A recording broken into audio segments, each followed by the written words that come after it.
dance for joy or lust or anger, and every time you haven't got it right, you're one of us. Welcome to Sensible Secondhand Reviews, the series where we look at practical and sensible cars that you can buy between a budget of £1,000 and £5,000. This is a 2019 Peugeot 2008 1.2 Puretech 108 horsepower engine GT line. But is it any good? Should you care? Let's find out, shall we?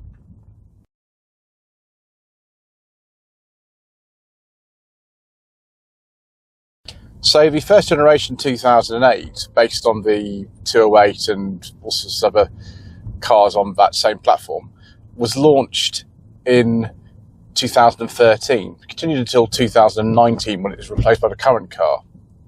The engines available were, well, a load of them we can't talk about, the Prince engine, because that's how bad they are. We don't talk about the Prince engine on this channel. And then the 1.2 Puretech in 3 different forms.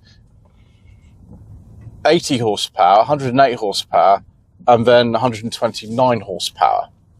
There are also some diesels available, but as usual, due to controversial government legislation and all kinds of other reasons, we don't talk about diesels on this channel.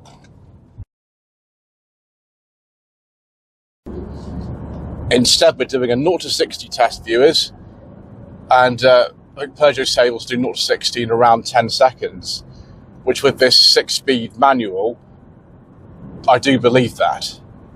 It's a very strange experience driving one of these because you look over the top of the rim of the steering wheel to see the instruments. I can just about see the speedometer and rev counter in here if I drop the wheel all the way down, and it feels relatively natural to hold it, although it's very, very small. It's very strange. I don't know why you need it to be like this, but for some reason Peugeot like it, so that's just the way it is.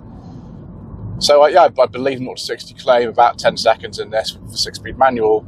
You can also get a 6-speed auto. One thing I would never buy is the 1.2 with 80 horsepower and what's called the ETG gearbox, which I sampled last time, or EGC I think it is also known as, and it was absolutely awful. It was a robotized manual. It felt like there was a really bad learner driver trying to control the car. I would 100% not recommend that gearbox. Do not buy that.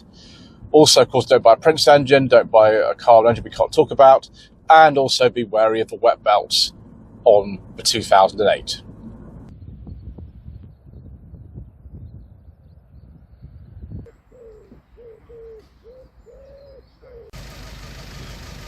Right, viewers, compared with the last one of these I filmed in 2024, we're doing pretty well. Not only is this car a facelift, it's a very late one, actually it's a 2019.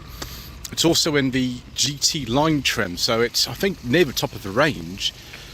And also it's got a 6-speed manual and a more powerful engine and a panoramic sunroof. So in all those respects, much better than the last one we had.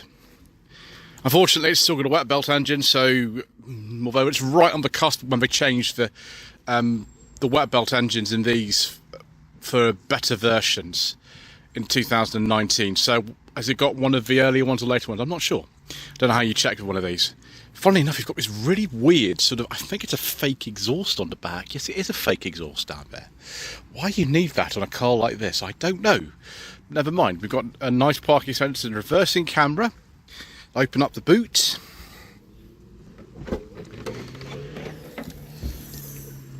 It's actually quite a nice capacity in here. It's about 360 litres, which for a car like this is quite good, although the Ford Puma, which came out the same year this was discontinued, has a much, much larger boot than this, for example. And we've got a full-size spare. That's 3 out of 3 for cars I filmed today that have full-size spares. One thing I have noticed, though, is this this parcel shelf thing is really weird. Yeah, it doesn't actually attach to the tailgate. Pass. Okay, so we've got little areas in here to put oddments in either side. Do we have any hooks or anything? No, we don't. That's a bit of a shame. Never mind. Yes, it's not much to say really apart from that. Getting it back.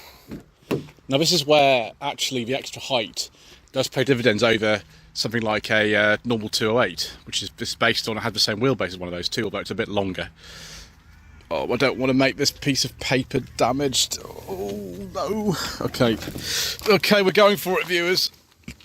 Ooh. It's better than actually getting the floor dirty, I suppose, putting my feet on these. That's why they're there. Look at this, isn't that fantastic? Loads of light in here and a light headliner. The only thing is, like the Citroen C3 I've just got out of, we don't have any grab handles in here. It's really, really strange. What is it with Peugeot Citroen at the time not wanting to put grab handles in their cars?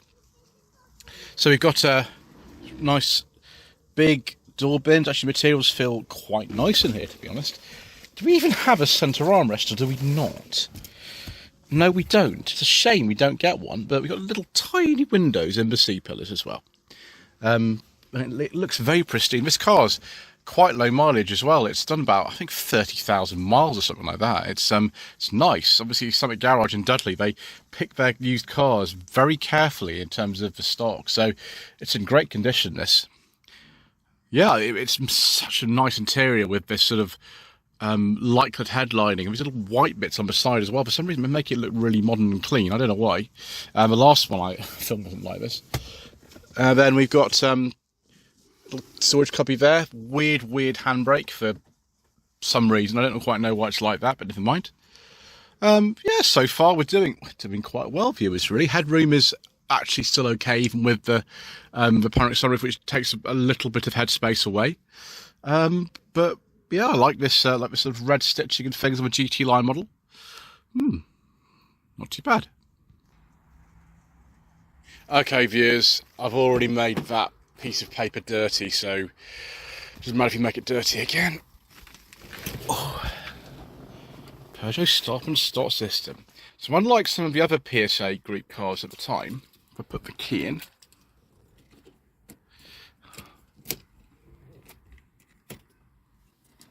I've actually got a separate heating and ventilation panel down here. I think the 208s had this as well.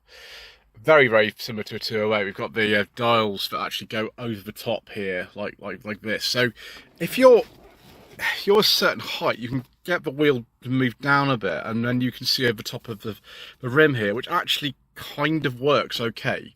Unfortunately, if the camera's autofocus, it won't let me show you exactly how it works, because it's actually all right from where I'm sitting, but it could just be that I like driving position like this and I'm a certain height, so it could vary depending on what you want.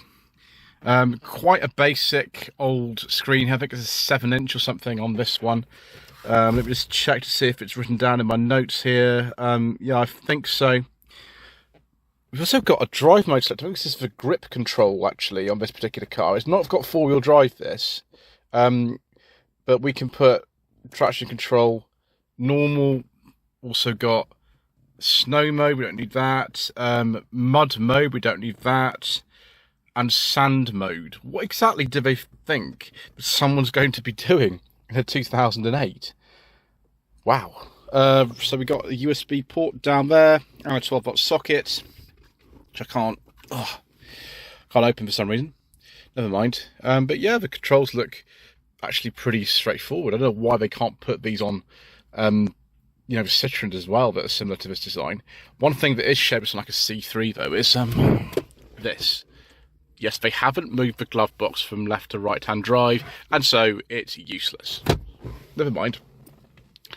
Door bins are pretty big, I suppose. Although, compared to some cars I've seen, they're not that long. We've got little functions down here. Turn eco mode off. We've got automatic wipers. We've got automatic lights. We've got cruise control down here as well, but it's not that it's impossible to see it though. You cannot see this when you're driving. You absolutely can't see that, which is not very good. Look at that, it's hidden behind the steering wheel. You can't see where it is, you just have to feel for it, which is, I suppose it's okay if you know it's there, but you might not know it's there if you're not familiar with these cars, which is a bit of a problem. Right, I'll just shut this door and we can have a look at some of the instrumentation. Okay, how do we get this off economy mode? How to start it, viewers. Okay, never mind, we'll start her up. Good, okay, that's fine. Oh, sorry, not 30,000 miles, 38,000. Actually, with these little red rings on it, like this, in this GT line model, it does look quite nice. There's not a huge amount going on in here. We've got navigation, which is probably not that useful anymore. Area not mapped. Great, no, definitely not useful anymore. We go back to the menu here. That's his navigation menu, it's a normal menu. Let's turn that down a little bit. There we go. So, navigation, applications, telephone. I don't want that one. Why did you... Ah! Right, nothing interesting there. Applications, what kind of stuff there? Oh, we can get Android Auto and Apple CarPlay. So it's quite a late one. Probably that came in with a facelift in 2016, didn't it? That's probably what it was. Vehicles, anything interesting in here? Under inflation, driving functions, not really, no. Comfort lighting, it's very similar to the Citroen C3 system, this. Comfort lighting. Do I like comfort lighting? Guide me home and mood lighting. Is that my mood lighting there, viewers? Fabulous. So that's that. Let's have a look at this here. So if we... I can't remember which one it is. Is it this one here we can operate? Or is it this one? No, it's neither. They didn't look very exciting in there, really, viewers. It's just my speed. Can I even do anything in here? Oh no, it's a radio preset, so that's a no. How about this side? That's just a volume, isn't it? Right, so that's not very good, is it, viewers? Oh well. Let's turn the engine off quickly. Right, so let's operate this blind. The only thing is, you've got to keep holding it. It won't just go on its own and stop it. It's got this annoying way of operating. No, you have to keep holding it. Let's actually leave it like that because, yeah, it's actually much better to drive around with it like that. There's more light in here. It doesn't open or anything, but there we go. That's nice. Right, I think the only thing for us to do is to go and have a look under the bonnet, shall we, viewers? So, the famous 1.2 Puretech engine, a 3-cylinder, developing 108 horsepower in this particular application, is under this cover. Let's see if we can pull this off and just take a look at underneath. I don't know why cars have these covers now. There we go. Yep, 3-cylinder. Not an awful lot to say apart from that. I'll have to put that back later. Problem is with these engines, and I said this in the last review I did of one of these last year, they do have rather a reputation for the wet belt going wrong. I would advise you, if you're buying one of these, if the wet belt's not already been done, you do it. On these 1.2 Puretech engines, it's about £400 to £500 to do it. On the similar Ford EcoBoost or EcoBoom engines, it's about double that, so actually that's better from a maintenance point of view, but it's still not good for actually... the wet belt design even exists. I don't understand why people decided it was a good idea. But yeah, that's the main thing that goes wrong with these. And of course the Prince engines in them are, well, in some ways for even worse, viewers. They are pretty bad. Why we don't talk about them on this channel.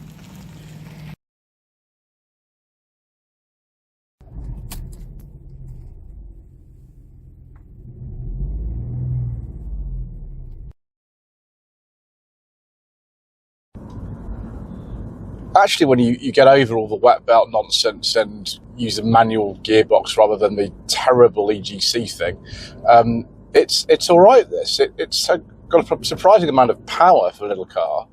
Ride and handling seems quite good. The steering wheel is difficult to ignore. Really, it's a bit of a gimmick, but actually some people might like it. The car feels very airy, particularly with this panoramic blind and this glass roof. It's actually not that bad. Maybe this car isn't as bad as I'd give it credit for. Maybe I was just driving a really terrible version of it back in the day. That might well actually be the case.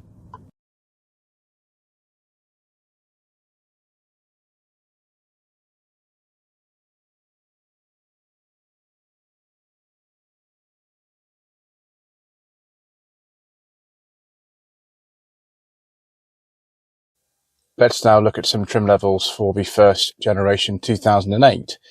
So we have the Access AC. I don't know why there's no normal access. There's an access plus though, and an active and an allure, which is the one we looked at last time. Allure premium, the crossway, the fee line, the GT line like this one, the signature, and the urban cross. What a strange named car. They were built in France and Brazil and China, Iran and Malaysia for some reason. All these models came with two-wheel drive only. You get grip control on certain models, but that doesn't replace normal four-wheel drive, does it? But this, little rotary dial here is interesting. Anyway, thank you ever so much indeed once again for watching. Please don't forget to subscribe to the channel, like this video and leave a comment below. And we shall see you again soon for some more that are reasonably priced motoring.